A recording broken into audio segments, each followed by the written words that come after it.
ऐसी कौन सी एक्ट्रेसेस थी आपके दौर की?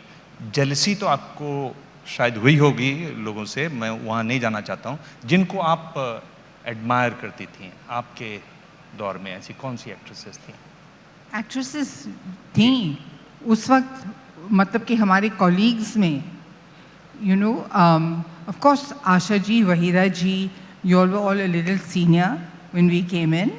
हाँ, तो यस, अगर आप मेरे कॉलीग्स के बारे में बात कर रहे हैं तो एक तो हेमा जी थी, you know, very wonderful classical dancer, जो मैं तो बिल्कुल नहीं थी. तो I really liked her for that. जी. हेमा जी. आशा जी आप? मैं जब भी विजयंती माला जी को देखती थी तो मुझे पता नहीं, I was a great admirer of hers, because जब भी सेट पे आती थी तो ऐसा लगता था कि कोई क्वीन चली आ रही है. She was so graceful, so beautiful. तो I was a great admirer of hers. मुझे एक वाक़या याद आता है, हम अम्रपाली की शूटिंग हो रही थी, and the dresses which she had worn, and oh my God. तो we were shooting for तीसरी मंजिल with Mr. शम्मी कपूर. तो उन्होंने कहा चलो चलो जाके देखते हैं. मैंने कहा मुझे नहीं आना है क्योंकि guests were not allowed. तो बोले नहीं मैं डिस्ट्रीब्यूटर हूँ, चलो चलो तुम. मैंने कहा मुझे नहीं आना है. तो पकड़ के ले गए. अब सेट जो था वो it was a round set और नीचे विजयंती माला जी डांस कर रही थी. तो हम ऊपर से बैठ के ऐसे झुक के देख रहे थे. एक शीशा आता था बड़ा शॉट के पहले और उनको मतलब उनके सामने रखा जाता था और वो मतलब अपने कपड़े वपड़े मेकअप वेकअप ठीक करके फिर शॉट होता था. तो जब आईना आया तो उसने ऊपर से देखा कि हम दो जो है ऊपर बैठ के झांक रहे हैं. तो वहाँ से उन्होंने बहुत ज़ोर से कहा, Asha what are you doing there, come down. तो मुझे तो बुला लिया. तो शमी जी ने कहा I am the distributor. He says no you are not coming, you stay there only. फिर शमी जी को बहुत गुस्सा आया.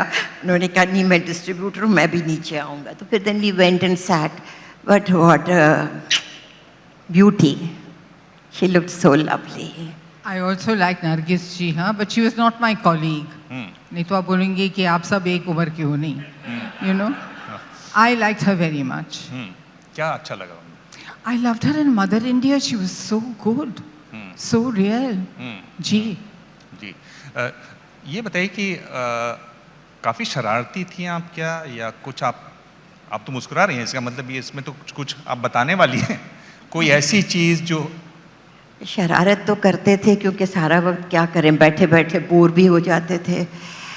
एक वाक़या हुआ था, वैसे हम शूटिंग कर रहे थे बिन बादल बरसात की महाबलेश्वर में और मिस्टर बिस्वजीत हमारे साथ थे. लास्ट डे शूटिंग की थी और हम लोगों को वापस आ जाना था, हम दोनों को, और शूटिंग आगे चलने वाली थी.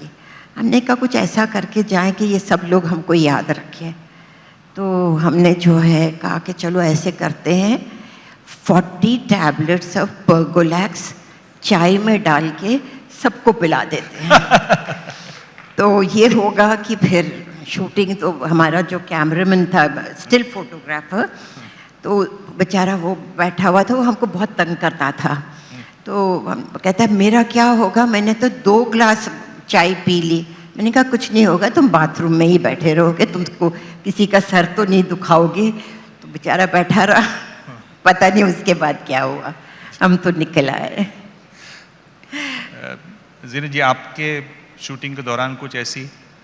देखिए, मेरा मिजाज बिल्कुल अलग था. आप हमेशा मुझे देखते किताब के साथ. Between shots I would be reading. This is what I would do हमेशा, मोस्टली.